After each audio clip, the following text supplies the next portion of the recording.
Welcome back to the eSports Report. Chris Puckett here with Revan, my Call of Duty expert. Revan, former pro player, now working behind the scenes with the Curse organization, and you have played with and against the squad we're talking about today. It's all Optic Nation, our number 4 seed, heading into the X Games. So Optic Nation, we first saw just the name Optic Nation in 2011. That's when the team first formed. That was Black Ops 1 for you guys who don't know what game was being played back then. The first event we saw them at was at MLG Columbus. They placed 6th. They actually lost to my team, believe it or not, when I was on Icons.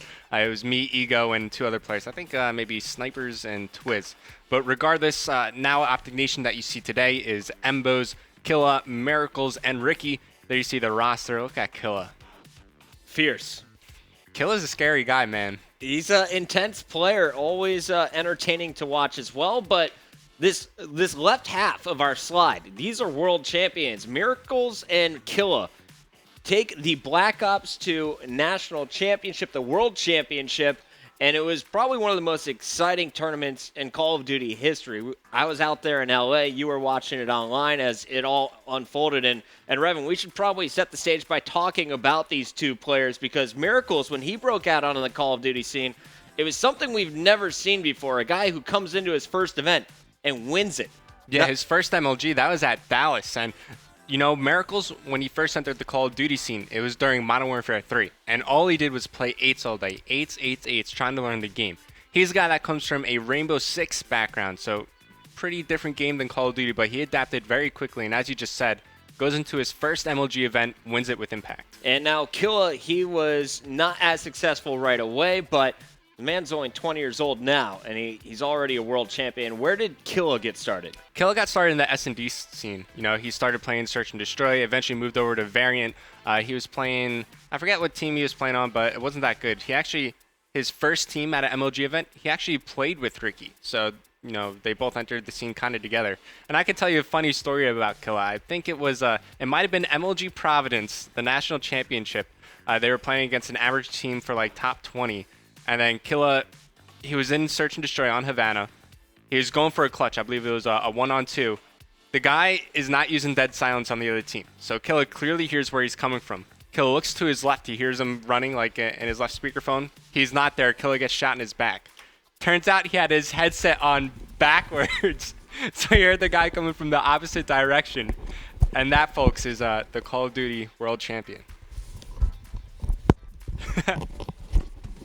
The mic doesn't come back down the other way. That got weird. Well, Killa wearing his headset properly these days, and he definitely wore it on the right side on the day of the 2013 Call of Duty Championship. We want to take a minute and relive that moment. It was the brand new squad, Farico Impact. They came in, they won Dallas. They have players like Miracles, who's only in his 2nd tournament ever on LAN.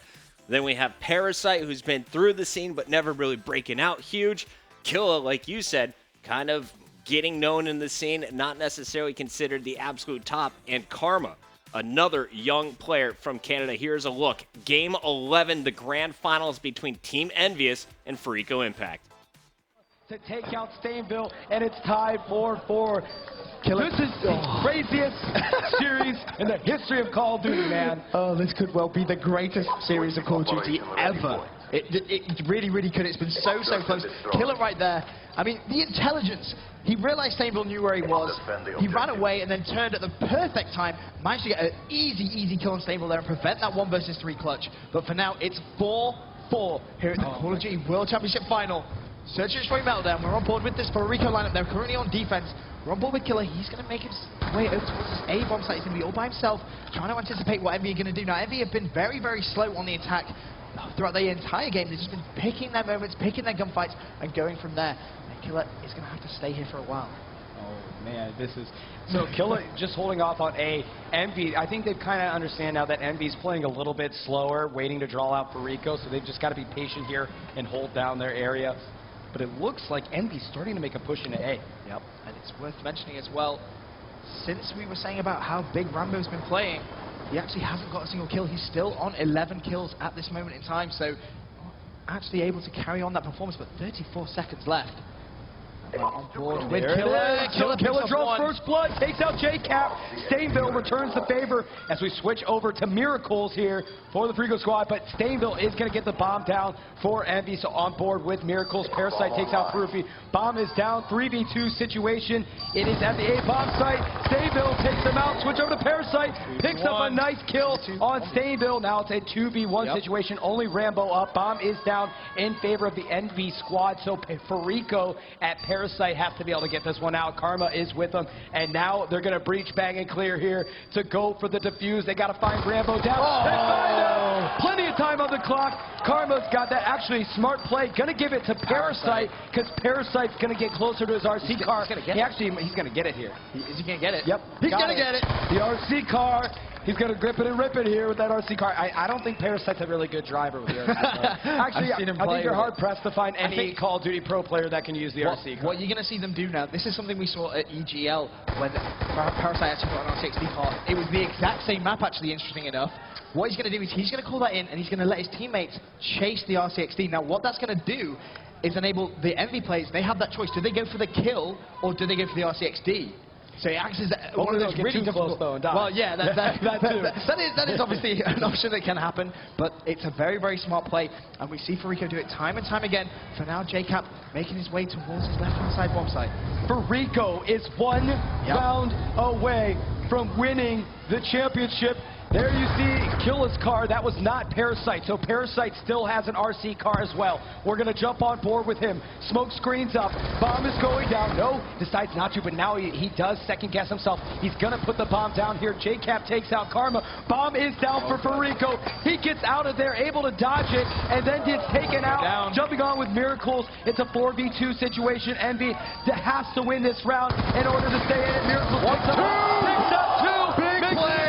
2v2. Gets taken out by Stainville, just Killa alive. It's a 1v1. Proofy versus Killa. The bomb is down for Frico. Shots fired. Killa trying to desperately take out Proofy. Proofy has to go out and defuse it. Killa gonna draw him out. Shoots him. So close to a championship. It's all hanging on this one kill. 12 seconds left on the clock. Proofy has to go back. Killa's gonna have to chase Proofy. Proofy has to go for the defuse here. He's gonna get it. Killa's gonna get it. He does it. We have a world championship.